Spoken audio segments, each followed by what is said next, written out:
At buksan po natin ang ating mga banal na kasulatan at tayo po pagpapatuloy ang ating pinag-aaralan sa aklat ng taga-Korinto. Tayo po ay sa 7 at tayo pong itutuloy sa talatang 21 hanggang sa 24 lang po ang ating babasahin at sundan lang po ninyo ko sa inyong mga banal na kasulatan.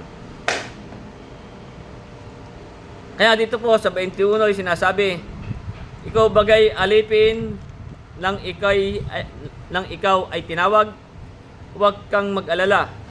Kung maaring ikaw ay maging malaya, ay pagsikapan mo ng maging malaya. Sapagat ang tinawag sa Panginoon ng siya'y alipin ay malaya sa Panginoon. Kaya hindi naman ang tinawag ng siya'y malaya ay alipin ni Kristo. Sa halaga kay binili, huwag kayong maging mga alipin ng mga tao. Mga kapatid, bayaan ang bawat isa'y manatili sa Diyos sa kalagayang itinawag sa Kanya. Kaya ganyan po muna ang ating babasahin at ating pagbubulay-bulayan. Kaya nga, magbabalik natin sa 21, kaya nga siya sabi dito, ikaw bagay alipin lang ikaw ay tinawag. Matatandaan po natin, tayo pong lahat ay naging alipin ng kasalanan. Sapagkat ang lahat po ng tao ay sinasabi, ang lahat nga po ay nagkasala. Tulad nga po ng sinasabi sa Roma Kapitulo 3, ay nga po tayo po ay lahat ay naging alipin ng kasalanan. Sa Roma 3:23, kaya nga sinasabi ni Pablo, sapagat ang lahat ay nagkasala nga at hindi nakaabot sa kaluwalhatian ng Diyos. Tayo pong lahat ay may kasalanan. Kaya nga, ang sabi nga sa atin, alipin, sabi, ikaw bagay alipin ng ikay tinawag. Tayo pong lahat ay talagang naging alipin ng kasalanan. At yung nga pong sabi nga dito sa Roma 5, sa talatang 12, kaya nga sinasabi, kaya kung paanong sa pamamagitan ng isang tao ay pumasok ang kasalanan sa sanlibutan at ang kamatay ay sa pamamagitan ng kasalanan at sa ganito ay ang kamatay ay naranasan ng lahat ng tao sapagkat ang lahat ay nangagkasala. Tayo pong lahat ay nangagkasala. Yung pong kasalanan nung si Eva at si Adan, yung po'y ati ring minana. Kaya nga po, tayo po'y lahat ay nagkasala. Kaya nga tayo po, sa ating mga tinawag, tayo po'y alipin. Ano pong alipin? Tayo po'y alipin ng kasalanan. Kaya nga, yun ang sabi sa atin, sa 21, ikaw bagay alipin ng ikay tinawag. Pero anong sabi dito? Huwag kang mag-alala. Kahit po tayo alipin ng tayo na sabi, huwag kang mag-alala. Kung maaring ikaw ay maging malaya, maaari po tayong maging malaya. Kaya nga, sasabi, ay pagsikapan mo na maging malaya. Paano po tayo magiging malaya? Sapagkat tayo po ay alipin niyaong ating mga tinatalima. Kaya nga, ang sabi nga po dito sa Roma 6:16, sabi, hindi baga ninyo nalalaman na kung kaninyo iahandog ang inyong mga sarili na pinakaalipin upang tumalima ay kayo'y mga alipin niyaong inyong tinatalima. Kung tayo tumalima sa kasalanan, alipin tayo ng kasalanan. Kung tayo tumalima sa Diyos, alipin tayo ng Diyos. Kaya nga, ulitin ko yung si Desaya, hindi ba kayo nalalaman na kung kanino nyo inihahandog ang inyong mga sarili na pinakaalipin upang tumalima ay kay alipin niyaong inyong tinatalima. Maging ng kasalanan sa ikamamatay. Kung tayo naging tumalima sa kasalanan, ay tayo alipin ng kasalanan, sabi. Maging ng pagtalima sa ikapagiging matuwid. Kung tayo po'y tatalima sa ikapagiging matuwid. Kaya nga po ang sabi sa atin, sa ating pinag-aaralan, Sapagkat ang tinawag ng Panginoon ng siya'y alipin ay malaya sa Panginoon. Tayo po'y magiging malaya sa Panginoon kung siya po ang ating tatalimahin. Tayo po'y magiging, saan sabi, sapagkat ang tinawag sa 22 po yun, ng siya'y alipin ay malaya sa Panginoon. Ganyan din naman ang tinawag ng siya'y malaya, kung tayo po'y tinawag ng malaya, ay alipin ni Kristo. Kaya nga sabi sa 21, ikaw bagay alipin ng ikay tinawag, huwag kang mag-alala. Sabi sa atin, huwag tayong mag-alala. Kung maaari ikay maging malaya, para po tayo ay magiging malaya. Ano pong malaya? Malaya na po tayo sa kasalanan. Hindi na po dapat maghahari sa atin ang kasalanan. Sabi ay pagsikapan mo na maging malaya. Kaya nga sabi, paano tayo magiging malaya? Ay tumalima tayo sa Diyos. Kung tayo tatalima sa Diyos, ay sabi, alipin ka niyaong iyong tinatalima. Tayo po'y alipin ng Diyos kung siya po ang ating tatalima. Pero tayo po'y malaya na sa kasalanan. Kaya kung ibabalik natin sa 6:17 nitong Roma, sabi, datapwat salamat sa Diyos na bagamat tayo naging mga alipin ng kasalanan, sabi, kayo'y naging mga matalimahin sa puso doon sa uri ng aral na pinagbigyan sa inyo. Doon po tayo tumalima. Sa uri ng aral na pinagbigyan sa atin. Kaya nga, tayo po'y, ang sabi, sapagkat ang tinawag sa Panginoon ng siya'y alipin ay malaya sa Panginoon. Kung tayo alipin ng kasalanan, tayo tinawag, tayo po'y magiging malaya sa Panginoon. Lalaya na po tayo sa kasalanan. Kaya nga, alipin kayo niyaong inyong tinatalima. Ganyan din naman, ang tinawag ng siya'y malaya, kung tayo malaya, malaya na sa kasalanan, sabi, ay alipin ni Kristo. Alipin na po tayo ng ating Panginoong Hesukristo. Kaya nga, ang sabi dito sa atin, sa 18, 6:18, ulitin na lang po yan, 17, yung dati sa 18, yung po sa Roma. Datapot, salamat sa Diyos, bagamat kayo naging mga alipin ng kasalanan, kayo naging matalimahin sa puso doon sa uri ng aral na pinagbigay sa inyo. Sabi, yamang pinalaya kayo sa kasalanan. Tayo po'y, kung siya ang ating tatalimahin, tayo po'y papalayain sa kasalanan. Sabi, yamang pinalaya kayo sa kasalanan, ay maging mga alipin kayo ng katuwiran. Tayo po'y magiging alipin na ng kasalanan. Ano po yung katuwiran ng Diyos?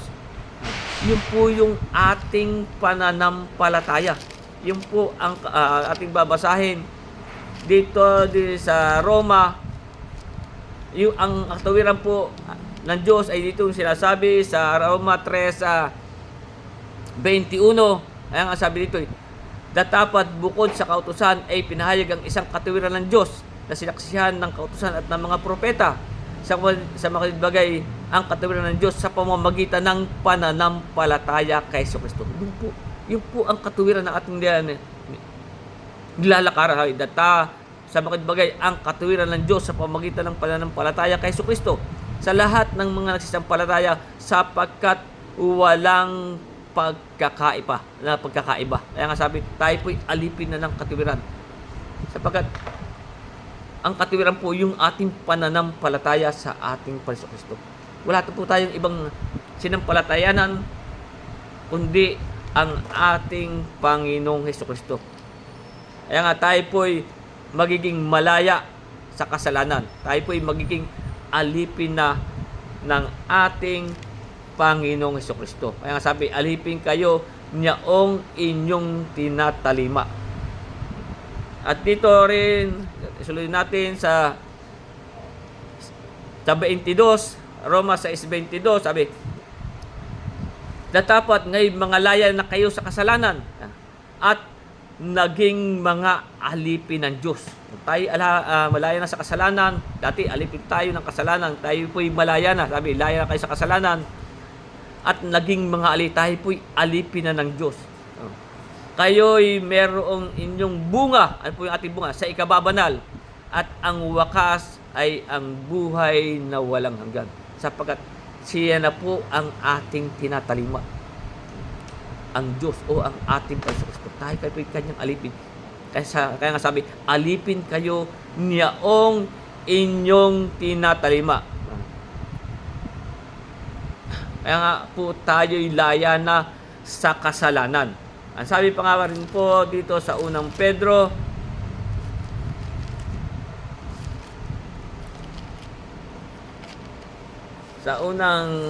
kung tayo po'y laya na sa kasalanan,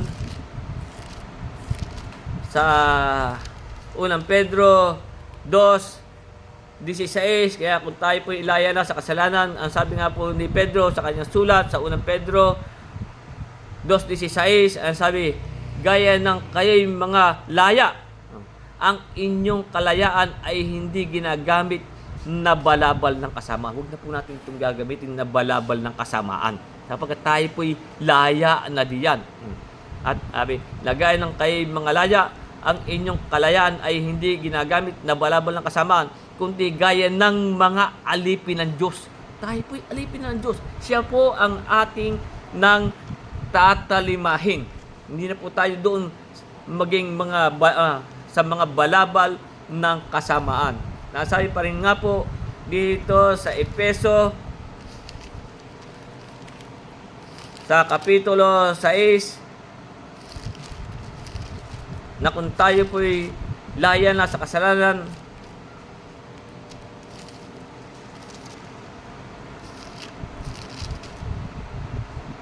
sa 6 talatang 6, kaya nga ang sabi sa atin dito, hindi ang paglilingkod sa paningin. Kaya po tayo, hindi po tayo yung naglilingkod lang sa paningin. Kung tayo pinalaya na sa kasalanan, lagay na nagbibigay lugod sa mga tao, kundi bagkus gaya ng alipin ni Kristo. Ganyan po tayo lalakad. Hindi po yung para tayong nagbibigay lugod, yung po tayo nagbibigay lugod sa mga tao, kundi bagkus gaya ng mga alipin ni Kristo na ginagawa mula sa puso ang kalooban ng Diyos. Yung po ginagawa natin ang mula sa puso ang kalooban ng Diyos. Kaya sabi, maglingkod na may mabuting kalooban. Ganyan po tayo. Gaya ng sa Panginoon at hindi sa mga tao. Yung po bang pangarang pakitang tao lang tayo? Hindi po tayo ganun. Tayo naglilingkod. Tayo po'y alipin na ng Diyos. Na tayo po'y lalakad sa pananampalataya. Yun po ang katuwiran. Tayo po'y alipin na ng katuwiran. Nasabi pa nga po sa 2 Korinto, nasabi ni Pablo,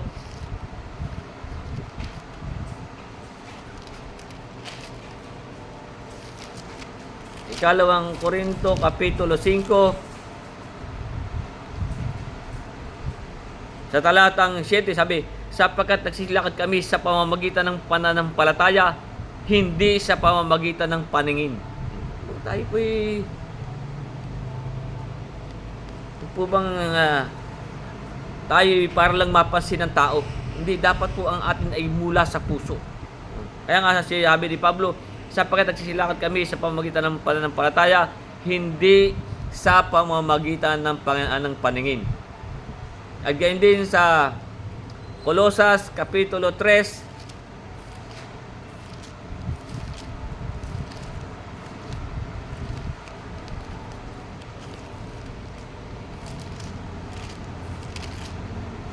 ganyan po tayo lalakad tayo'y alipin ng Diyos. Sa Kolosas 3 sa talatang 23, na ang sabi nga dito ay, anumang inyong ginagawa ay inyong gawin ng buong puso. Hindi po yung sa paningin. Hindi tayo para lang mapansin. Anuman ang inyong ginagawa ay inyong gawin ng buong puso na gaya ng sa Panginoon at hindi sa mga tao. Sa 24 sabi, yamang inyong nalalaman na sa Panginoon ay tatanggapin ninyo ang ganting mana sapagkat naglilingkod kayo sa Panginoong Hesukristo. Dahil tayo po naglilingkod sa Kanya. Tayo po kaniya ng alipin. Hindi po yung tayo ay parang pakitang tao lamang. Kaya dapat po nagmumula sa puso. At dito rin sa unang Korinto, ganyan po tayo magiging alipin, tayo tatalima. Sa unang Korinto 1:31, kaya nga ang sabi nga niya dito,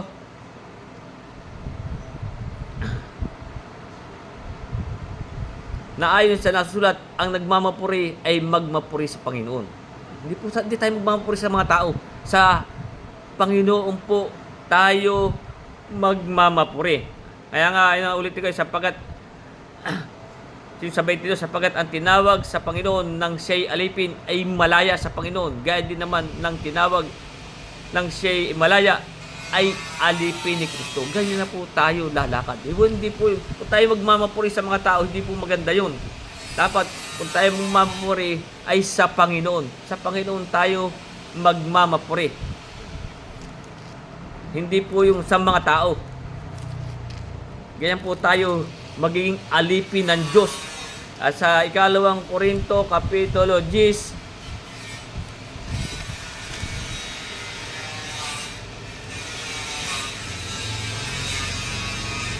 kaya nga sabi yun, dapat ang nagmamapuri ay magmapuri sa Panginoon. Huwag po sa tao. Kung tayo po magmamapuri, hindi huwag po sa tao, sa Panginoon.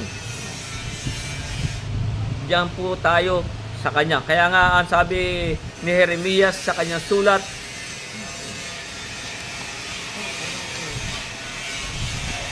ang binasa ko po ay yung 2 Korinto 10:17. Kaya nga tayo po ay hindi nagmamapuri sa mga tao. Kaya nga sabi po ni Jeremias Kapitulo 9, hindi po tayo sa tao magmamapuri, kundi sa Diyos. Sa Jeremias 9:24, kaya nga sabi po ni Jeremias, kundi magmapuri sa ganito, ang lumuluwalhati. Paano tayo magmapuri sa Diyos o sa Panginoon? Sabi, kundi magmapuri ng ganito, ang lumuluwalhati, na kanyang nauunawa. Dapat po naunawaan po natin itong banal na kasulatan. Sabi, kundi nagmapuri ng ganito, ang lumuluwalhati, na kanyang nauunawa. Sabi, at kanyang nakikilala ako. Dapat po nakikilala natin ang Panginoon.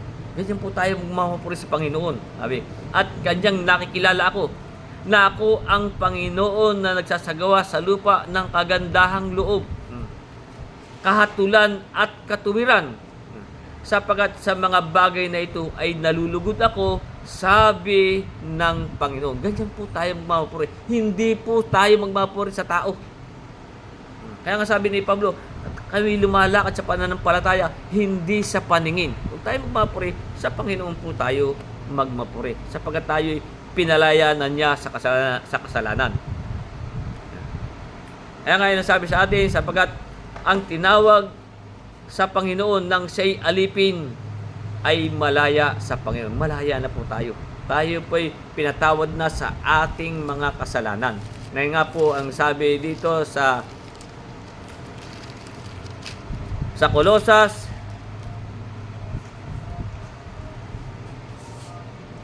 sa Kolosas 2:13, kaya nga sabi dito, at nang kayo mga patay dahil sa inyong mga kasalanan, tayo patay na sa ating mga kasalanan, at sa di pagtutuli ng inyong laman, ay kanyang binuhay kayo na kalakip, kalakip niya, ulitin ko po, nang kayo mga patay dahil sa inyong mga kasalanan, at sa di pagtutuli ng inyong mga laman, ay kanyang binuhay kayo na kalakip niya, na ipinatawad sa atin ang ating lahat na mga kasalanan. Tayo po'y laya na, pinatawad na po sa atin, sa ating pong pagtalima sa Panginoon. Alipin kayo niyaong inyong tinatalima. Kaya nga siya po'y nagbibigay ng walang hanggang kaligtasan sa lahat ng mga nagsisitalima sa Kanya.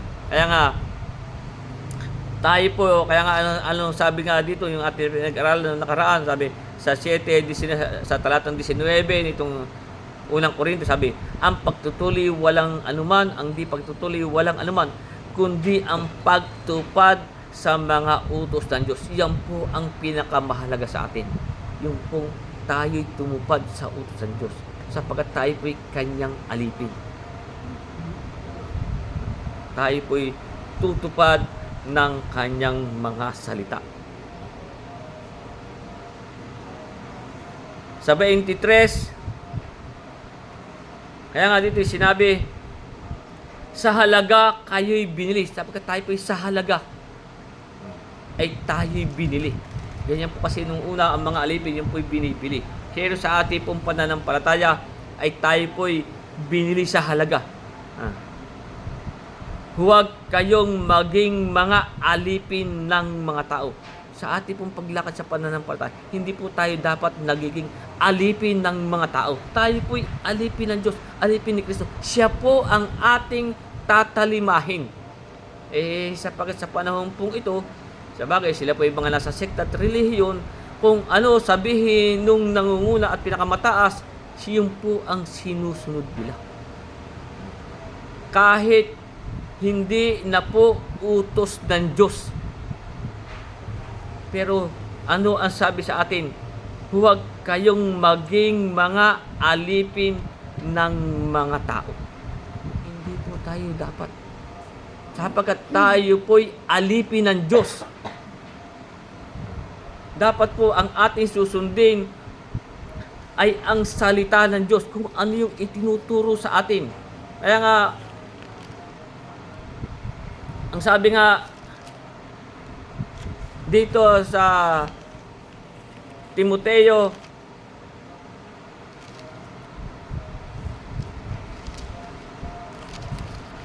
sa unang Timoteo,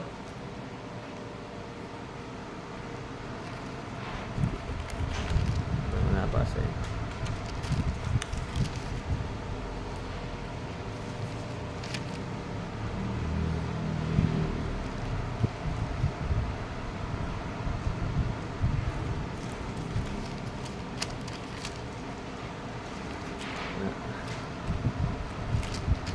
Kung ang sino may nagtuturo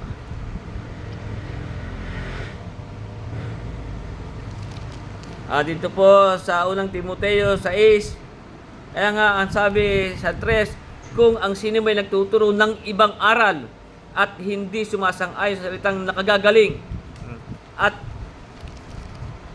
sa makatuwid ay sa mga salita ng ating Panginoon at sa aral na ayon sa kabanalan. Sabi, ang mga gayon ay palalo, walang nala. Kasi nga po, ituloy na po natin. Kundi may sakit sa usapan at mga pagtatalo, mga salitang pinanggabubuhatan ng kapanaglian, mga pagkakaalit, mga pag-alipusta, mga masamang akala, pagtataltalan ng mga taong masama ang pag-iisip salat sa katotohanan, na nagsisipag-akala na ang kabanalan ay paraan ng pakinabang. Kaya nga kung ang ating mapapakinggan ay yung hindi sumasang-ayon sa salitang nakagagaling, at yun po ang ating nasunod, tayo po'y kanyang alipin. Sapagkat kayo po'y alipin niyaong inyong tinatalima. Karamihan nga po ay ganyan ang nangyayari. Hindi na po utos ng Diyos ang natatalima nila. Pero ang sabi sa atin, huwag kayong maging alipin ng mga tao. Bagaman sila nagbabasa ng mga kasulatan. Na sabi nga ni Pedro sa kanyang sulat sa unang Pedro 5, sapagkat ganyan po ang karamihan sa mga sekta at relihiyon na sila po ay merong mga pagkamalapanginoon sa kanilang pinangangasiwaan. Pero ano po ang sabi ni Pedro sa kanyang sulat? Sa 5:2, unang Pedro 5:2 sabi, pangalagaan ninyo ang kawan ng Diyos na nasa inyo. Magsigamit kayo ng pagpupuno na hindi sa pilitan, kundi may kasayahan na ayon sa kalooban ng Diyos, na hindi dahil sa mahalin na kapakinabangan, kundi sa handang pag-iisip. Sabi sa 3, hindi naman gaya ng kayo'y may pagka Panginoon sa inyong pinangangasiwaan, ipinagtagubili sa inyo, kundi kayo maging mga uliran ng kawal. Kung ganyan po tayo may pagkamala Panginoon, hindi po tayo darapat tayo pong mga nagsisampalataya. Sabi, huwag kayong maging alipin ng mga tao. Sapagkat tayo po alipin ng Diyos.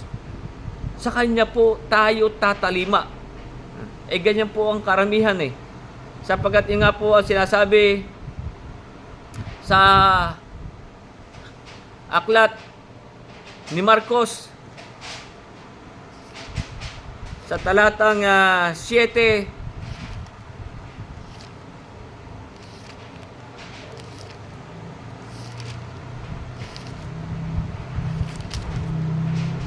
sa kapitulo 7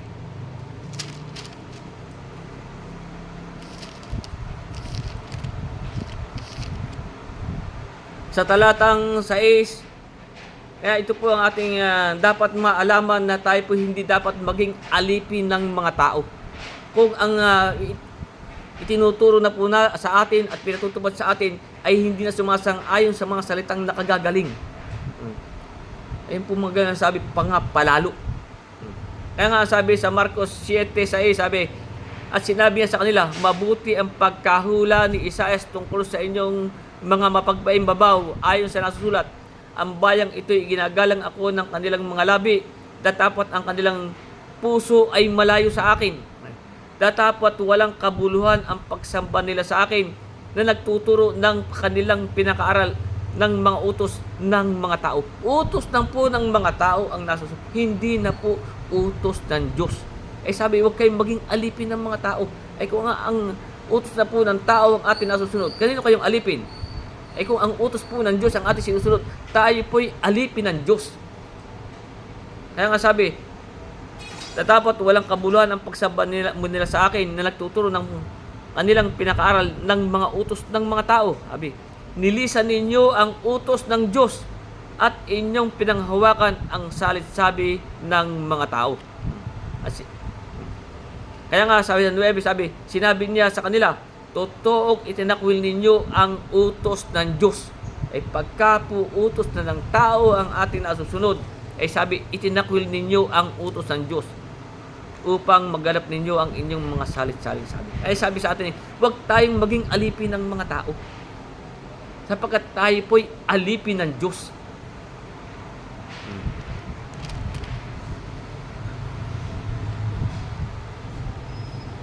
Kaya, ang sabi nga sa atin sa Gawa 20:28, kaya nga sabi, ingatan ninyo ang inyong sarili at ang buong kawan. Dapat po kung tayo merong mga at ikay nangunguna sa isang dapat iingatan po natin. Hindi po tayo ang masusunod. Kahit ako'y siyang nangunguna, hindi po ako ang dapat. Kung ang salita po ng Diyos ang ating sinasabi, iyon po ang dapat masunod. Kaya sabi, ingatan ninyo ang inyong sarili at ang buong kawan na sa kanila ginawa kayo ng Espiritu Santo ng mga obispo upang pakanin ninyo ang iglesia ng Panginoon na binili niya ng kanyang sariling dugo. Ang Panginoon po ang bumili sa atin. Kaya nga sabi, sa halaga kayo binili. Huwag kayong maging alipin ng mga tao. Kung ang tao po ang ating susundin,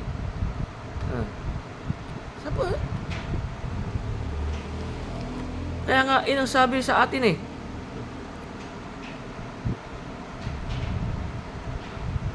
nabili niya ng kanyang sariling dugo. Karamihan po yung mga nangunguna po ang susunod meron tayong nakita noon sa television pa. Ang dami nila. Ayun sa nanguna, nagsasalita sa unahan. Mga nakapayong. Sabi nung nangunguna, baliktarin niyo ang payong. Sunuran naman lahat. At para masalo daw yung kwan, sabi ko, kasi nga po, ay hindi po sila nagbabasa na ng banal na kasulatan. Huwag po tayo maging sunod-sunuran sa mga tao sa paglakad dati sa panahon. Kung ang sinasabi nila ay utos ng Diyos, diyan po tayo dapat sumunod.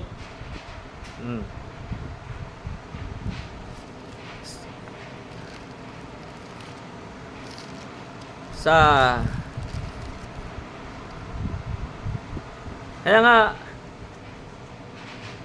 ang sabi dito sa aklat ng mga gawa, sa Kapitulo 5, kaya nga, tayo po'y mag-iingat. Baka yung ating sinusunod ay hindi na po utos ng Diyos. Ganyan po nangangaral si Satanas. Sapagkat si Satanas man ay nagpapakunwaring anghel ng kaliwanagan. Gumagamit ng salita ng Diyos, pero hindi po salita ng Diyos ang ipagagawa sa inyo. Ay ganun po ang ginawa niya sa ating Panginoon ng kanyang tuksohin. Dito sa Lucas, ating balikan yung nung tuksohin ang ating Panginoon.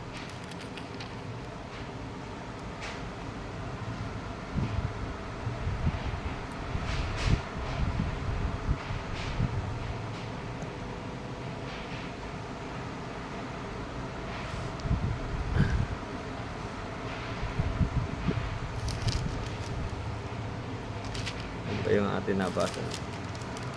Dito sa Lucas, kung makita natin kung paano si Satanas ay nagpapakunwaring anghel na kaya, yun po'y gumagamit ng salita ng Diyos. Noong tuksuhin po ang ating Panginoon Kristo ni Satanas, ganito po nangyari sa 4:9. At dinala niya siya sa Jerusalem at inilagay siya sa taluktok ng templo. At sinabi sa kanya, kung ikay anak ng Diyos, magpatinghulog ka mula rito hanggang sa ibaba. Tingnan po ang sinabi ni Satanas. Inuutusan. Ganyan din po sa karamihang ngayon.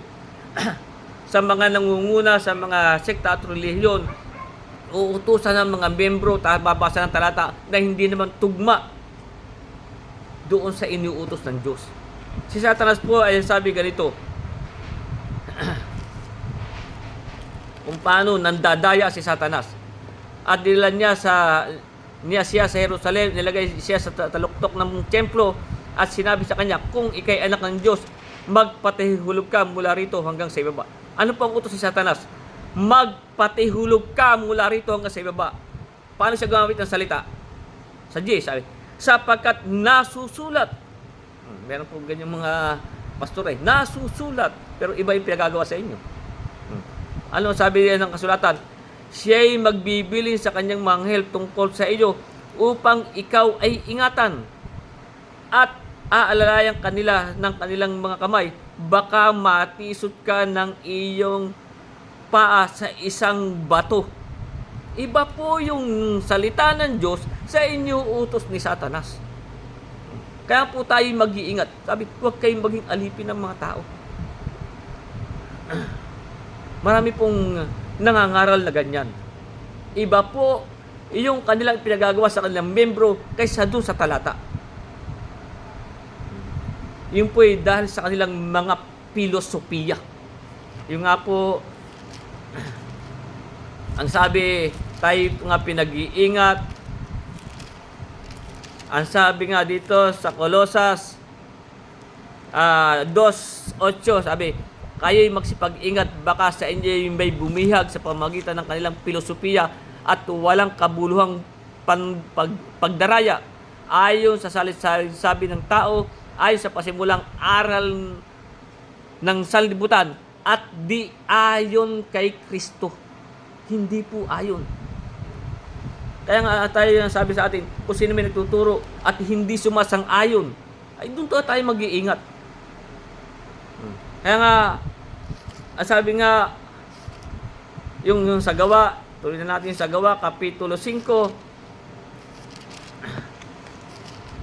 Kaya nga, sabi dito, ang sabi ni Pedro sa 5:29 ng gawa, sabi, tatapat nagsisagot si Pedro at ang mga apostol nagsasabi, dapat muna kaming magsitalima sa Diyos bago sa mga tao.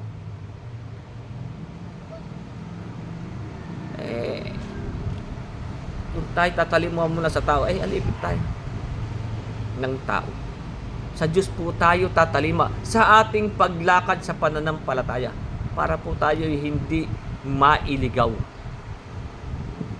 Ay, sabi, dapat nagsisagot si Pedro at ang mga apostol nagsabi, dapat muna kaming magsitalima sa Diyos bago sa mga tao. Kung hindi na po utos ng Diyos ang sinasabi ng sa atin nangunguna, hindi sumasang-ayon at hindi ayon kay Kristo, mag-iingat po tayo. Hindi na po Diyos ang ating natatalima. Kaya nga sabi sa atin, huwag tayong maging alipin ng mga tao. Nga rin po sabi sa Gawa, Kapitulo 4, talatang 19, kaya nga sabi ni Pedro, dapat si Pedro at si Juan ay nagsasabi sa kanila, kung katuwiran sa paningin ng Diyos na makinig muna sa inyo kaysa Diyos, inyong hatulan. Sa Diyos muna tayo. Kaya ate pong titingnan kung ang inyuutos sa atin ay utos ng Diyos. Kasi po, yung sabi sa atin sa Marcos, walang kabuluhan ng pagsamba nyo sa akin na ang inyong pinag-aaral ay utos ng tao. Kaya tayo po huwag maging alipin ng mga tao. Kaya nga sabi, dapat walang kabuluhan ang pagsamba nila sa akin na nagtuturo ng kanilang pinag-aaral ng mga utos ng mga tao. Kung utos na po ng tao, alipin tayo. Nyaong inyong tinatalima. Yun po yung Marcos 7:7. Kaya nga, ang sabi rin ni Isaias sa kanyang sulat, sa Isaias 29,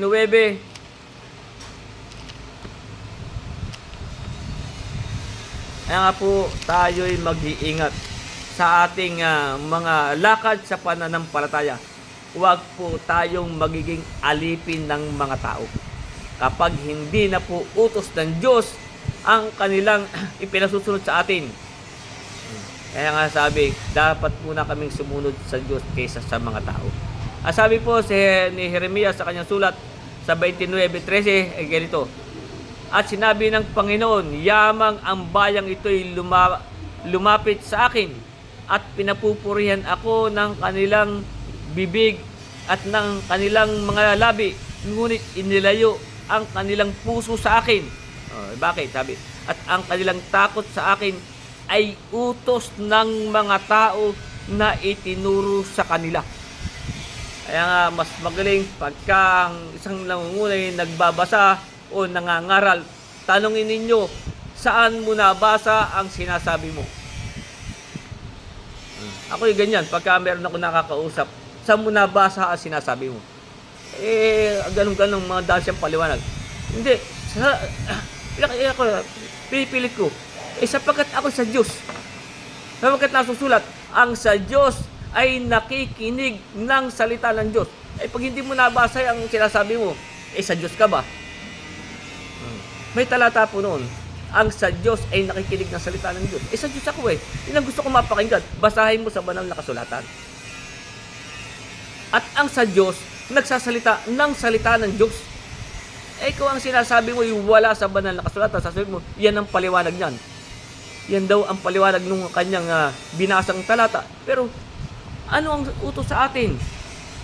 Bawat salita ng hula ay hindi magmumula sa sariling pagpapaliwanag. Yun po ang utos sa atin dito ni Pedro sa kanyang sulat sa ikalawang Pedro 1:20 na ang sabi na maalaman muna ito na alinmang hula ng kasulatan ay hindi nagbuhat sa sariling pagpapaliwanag. Kung sasabihin mo yung paliwanag nun, ay bawat salita ang salita po na hindi nagbubuhat sa sariling pagpapaliwanag. paliwanag mo yun eh.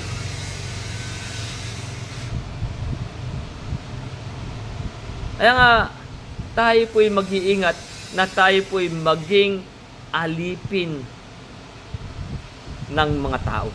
Kaya nga sabi, kaya'y alipin yaong inyong tinatalima.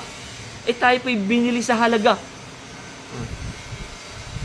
Siya po ang bumili sa atin ng kanyang, ng kanya pong mahalagang dugo. Na ang sabi nga sa unang Korinto 6:20, sabi, sapagkat kay binili sa halaga. Luwalhati nga ninyo ang inyong katawan. Luwalhati nga ninyo ng inyong katawan ang Diyos. Tayo po'y binili ng mahalagang dugo. Ang sabi nga po dito sa unang Pedro, Kapitulo 1, talatang 18, na sabi nga dito, inyong nalalaman, 1:18 ng unang Pedro, inyong nalalaman na kayo'y tinubos hindi ng mga bagay na nasisira, ng pilak o ginto. Hindi po yan nakatubos sa atin. Mula sa inyong walang kabuluhang paraan ng pamumuhay na ipinamana sa inyo ng inyong mga magulang, kundi ng mahalagang dugo ng gaya ng sa kordero, walang kapintasan at walang dungis. Yan po ang nakatubo sa atin. Yan po niya tayo binili. Sa makabagay, ang dugo ni Kristo. Kaya nga po ang sabi sa atin, sa halaga kay bili ng mahalagang dugo ng ating Panginoon. Tapos ba tayo'y tatalima sa tao? Ang tao po ba ang ating tatalimahin? Kaya nga sabi, huwag kayong maging alipin ng mga tao. Siya po tubo sa atin eh. Kaya nga, kung ibabalik natin sa 22, sapagkat ang tinawag ng Panginoon ng siya'y alipin ay malaya sa Panginoon. Gaya din naman ng tinawag ng siya'y malaya ay alipin ni Kristo. Siya po ang ating tatalimahin. Siya po ang ating susundin. Kaya nga, ang sabi pa rin dito sa unang Korinto 6:12, sabi, ang lahat ni Pablo, ang lahat ng mga bagay sa akin ay matuwid. Ngunit hindi ang lahat ay nararapat. Ang lahat ng mga bagay sa akin ay matuwid. Ngunit hindi ako pasasakop sa kapangyarihan ng anuman. Huwag po tayo pasasakop sa kapangyarihan ng anuman. Sapagkat tayo binili sa halaga ng dugo ng ating Panginoon. Siya po ang tumubo sa atin. Siya po ang ating susundin. Siya po ang ating tatalimahin. Kaya hindi po tayo dapat maging alipin ng mga tao. Kahit nga po yan ay anghel. Nga pong anghel, anong sabi ng anghel? Si Juan sa Apokalipsis, sabi ng anghel, ingatan mo maggawin yan. Ako'y kapwa mo alipin. Sa Apokalipsis, Kapitulo 22, kaya po tayo hindi dapat maging alipin. Huwag tayo pasasakop sa kapangyarihan ng anuman. Huwag tayo po maging alipin ng mga tao.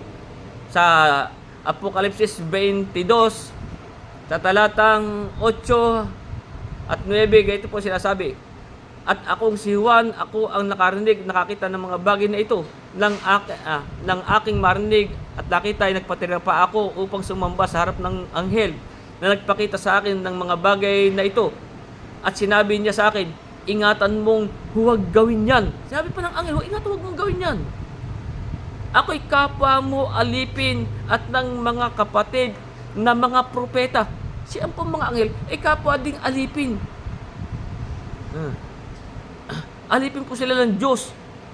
Ako'y kapwa mo alipin at ng mga kapatid na mga propeta at ng mga tumutupad ng mga salita ng aklat na ito. Sabi, sumamba ka sa Diyos. Diyan po tayo tatayma sa Diyos. Sumamba ka sa Diyos. Kaya nga po yung sa 19, Gs ditong Apokalipsis, kaya sabi dito, at ako'y nagpatira pa sa kanyang paanan upang siya'y aking sambahin. At sinabi niya sa akin, ingatan mong huwag gawin yan. Ako'y kapwa mo alipin at ng at ng iyong mga kapatid na merong patutuo ni Jesus. Tayo mga may patutuo ni Jesus, sumamba ka sa Diyos sapagkat ang patutuo ni Jesus ay siyang espiritu ng hula. Yung pong lahat ng patutuo ni Jesus, yung po ang espiritu ng hula. Nga po tayo, huwag tayo po magiging alipin ng mga tao sa paglakad po natin sa huwag po tayong sunod ng sunod kung hindi natin nalalaman na yan ay utos ng Diyos. Si Pedro nga, nung siya ay dalawin niya at usasan siya ng Diyos na puntahan si Cornelio, ano ang sabi ni Pedro kay Cornelio? Dito po sa Gawa Kapitulo 10, talatang 25 at 26, kaya nga sabi dito, nang siya po, si Pedro pinuntahan niya si Cornelio, sabi, at nangyari, 10:25, at nangyari na pagkapasok ni Pedro ay sinalubong siya ni Cornelio at nagpatira pa sa kanyang paanan at siya'y sinamba. Datapos sinabi ni Pedro na sinasabi, magtindig ka, ako man ay tao rin. Tao rin. Ay ba't siya po ang tao pong ating tatalimahin? Sa Diyos po tayo tatalima.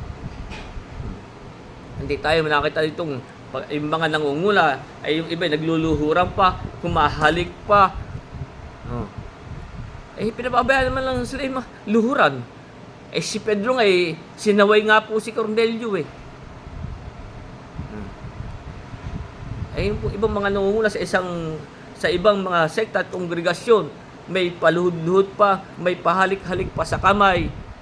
Ang anghel nga ay sinabihan na si Juan, ingatan mo, huwag gawin yan. Saan tayo? Sumamba ka sa Diyos.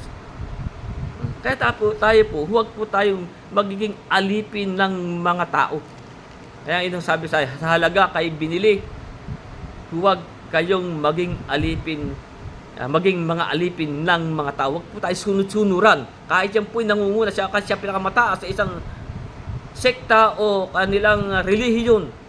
At kung ang sinasabi naman yan ay hindi na utos ng Diyos, huwag tayong maging alipin ng tao. Sapagkat tayo po'y alipin ni Kristo. Siya po ang bumili sa atin. Binili tayo sa halaga ng kanyang mahalagang dugo. Sa huling talata, sabi, mga kapatid, bayaang ang bawat isa'y manatili sa Diyos sa kalagayang itinawag sa Kanya. Tayo po'y manatili sa kalagayang itinawag sa atin. Ngayon nga po, sabi sa talatang 20, bayaang ang bawat isa'y manatili sa pagkatawag na itinawag sa Kanya. Kung paano tayo tinawag, doon na po tayo manatili. Kaya nga sabi po sa Efeso Kapitulo 4, sa talatang 1 hanggang 4, kaya nga sabi dito ni Pablo, namamanig nga sa inyo ako ang bilanggo sa Panginoon na kayo'y magsilakad ng nararapat sa pagkatawag na sa inyo'y itinawag. Sabi, ng buong kapakumbabaan at kaamuan na may pagpapahinuhod. Sabi, mga batahan kayo sa pag-ibig, pagsakitan ninyong ingatan ang pagkakaisa sa Espiritu sa tali ng kapayapaan.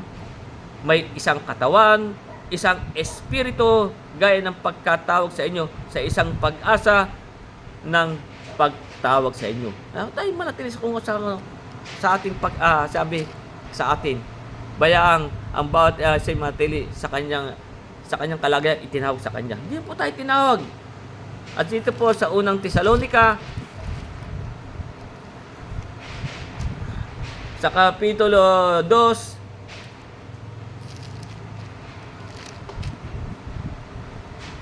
sa talatang 11 hanggang 13, kaya nga dito sinasabi, gaya ng inyong nalalaman kung ano ang ugali namin sa bawat isa sa inyo, na gaya ng isang ama, sabi po ni Pablo, sa kanyang sariling mga anak, na kayo inaaralan, pinalalakas ang loob nyo at nagpapatotoo, upang kayo'y magsilakad ng nararapat sa Diyos. Diyan po tayo dapat lumakad ng nararapat sa Diyos, na siyang tumawag sa inyo. Diyan po tayo tinawag niya. Tayo po tayo'y magsilakad ng nararapat sa Diyos na siyang tumawag sa inyo sa kanyang sariling kaharian at kaluwalhatian. At dahil naman dito kami ay nagpapasalamat na walang patid sa Diyos na nang inyong tanggapin sa amin ang salita na ipinangaral sa mga bagay. Ang salita ng Diyos ay inyong tinanggap na hindi gaya ng salita ng mga tao. Hindi po gaya ng mga salita ng mga tao, kundi ayon sa katotohanan na salita ng Diyos na gumagawa naman sa inyo na nagsisisampalataya. Doon po tayo, sa salita po ng Diyos. Kaya nga sa unang Tesalonica uli, 4:7 na sabi, sapagkat tayo tinawag ng Diyos hindi sa ikarurumi, kundi sa pagpapakabanal. Doon po tayo sa pagpapakabanal. Kaya po tayo ay doon tinawag. Sa ikalawang Pedro 1,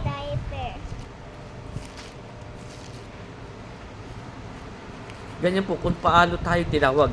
Sa ikalawang Pedro 1, talatang 10, kaya nga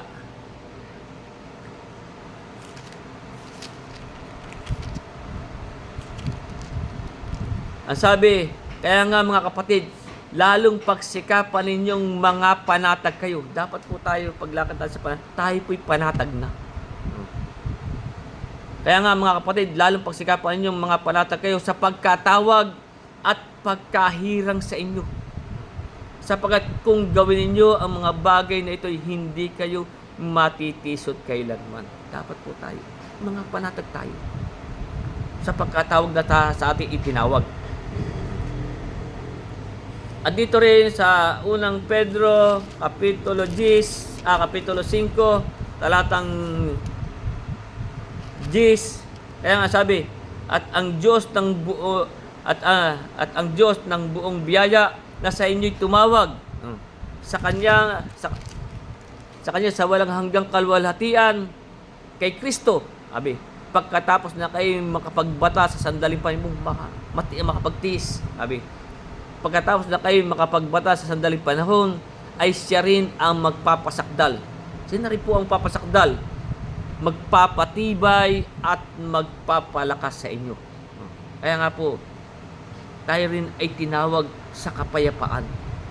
Kung saan tayo tinawag, doon po tayo lumakad. Yung nga po, sabi rin sa Kolosas sa 3:15, tayo po yung tinawag din sa kapayapaan. Dapat po tayo may kapayapaan.